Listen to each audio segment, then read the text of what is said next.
Assalamualaikum warahmatullahi wabarakatuh. Perkenalkan, saya Diva Dinda Purnamasari dengan NIM 1420111330006 dari Program Studi Aquakultur kelas A kelompok 4 Manajemen Kualitas Air. Di sini saya akan memaparkan materi laporan praktikum mengenai bab pengapuran dan pemupukan. Pertama, saya akan menjelaskan mengenai pengertian pengapuran. Apa sih yang kalian ketahui tentang pengapuran? Menurut Maharani tahun 2014, pengapuran merupakan suatu proses pemberian kapur pada kolam budidaya sebelum nantinya kolam tersebut akan digunakan untuk suatu proses pembudidayaan.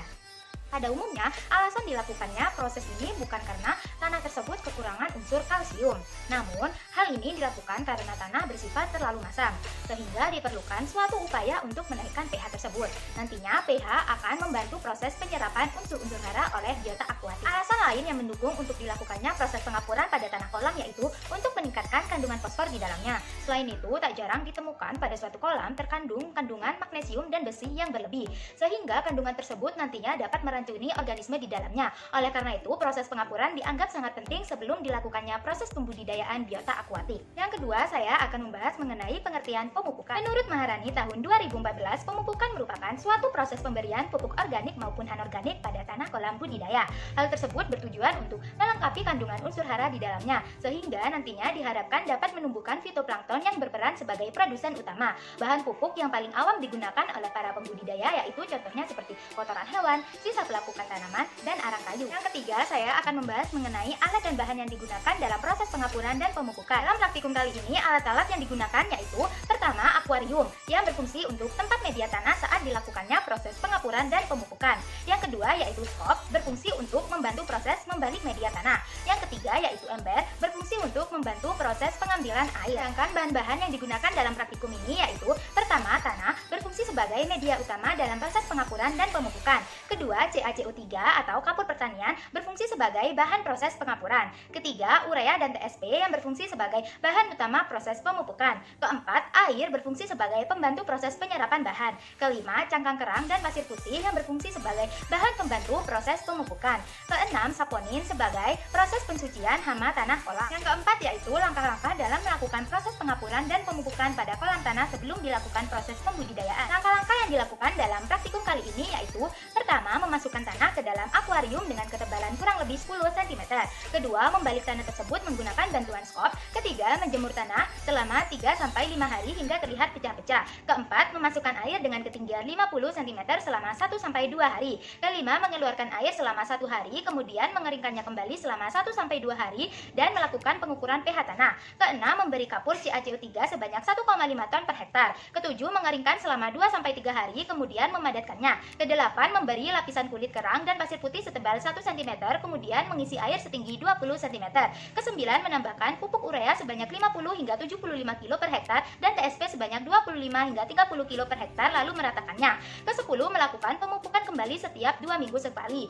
Kesebelas, memberi saponin sebanyak 50 kg per hektar atau 7 ppm selama 5-1 minggu. Kedua belas, menambahkan air dengan ketinggian 1 hingga 1,2 meter. Yang kelima, saya akan membahas mengenai manfaat dari proses pengapuran. Menurut Mari dan kawan-kawan tahun 2018, proses pengapuran berfungsi untuk membunuh sisa-sisa jasad remik dan meningkatkan pH sehingga tidak menyebabkan kematian pada saat proses pemeliharaan ikan.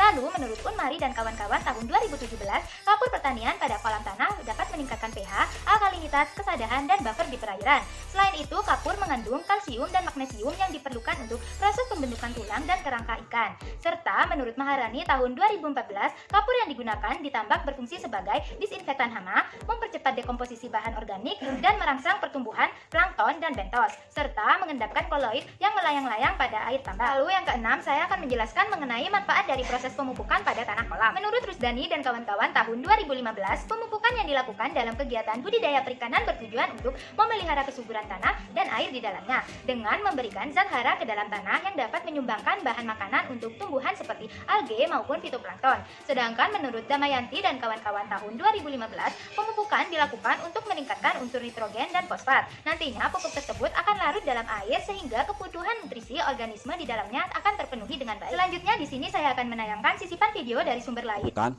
bertujuan untuk menumbuhkan fitoplankton atau makanan alami buat ikan yang akan kita tebar di awal. Kebetulan di sini saya menggunakan kotoran kambing. Di sini kali ini saya melakukan penebaran secara merata ke seluruh kolam. Selanjutnya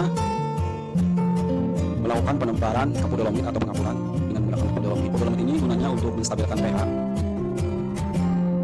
air yang dibutuhkan untuk ikan pembesaran itu 7-8 ya. Selain dengan kotoran kambing yang sudah saya tebak tadi, sini saya juga melakukan pengembaran menggunakan Korea dan TSP. Gunanya sama sebenarnya seperti untuk menumbuhkan pakan alami ada di dalam kolam sebelum bertebar, dan tentunya untuk menekan PCR atau perawat. Selain itu, saya menyemprotkan probiotik tentunya yang sudah saya racik ya sobat ikan sebenarnya. Saya lakukan penyemprotan secara merata ke seluruh kolam. Sobat ikan bisa lihat sendiri videonya. Setelah proses semuanya selesai, saya melakukan pengaliran air dengan ketinggian kurang lebih 20-30 cm dan saya diamkan selama 7 hari. Itu gunanya supaya fitoplanktonnya atau makanan alami ikannya sudah mulai ada. Sekian pemaparan laporan praktikum mengenai bab pengapuran dan pemupukan dari saya. Kurang lebihnya mohon maaf. Wassalamualaikum warahmatullahi wabarakatuh.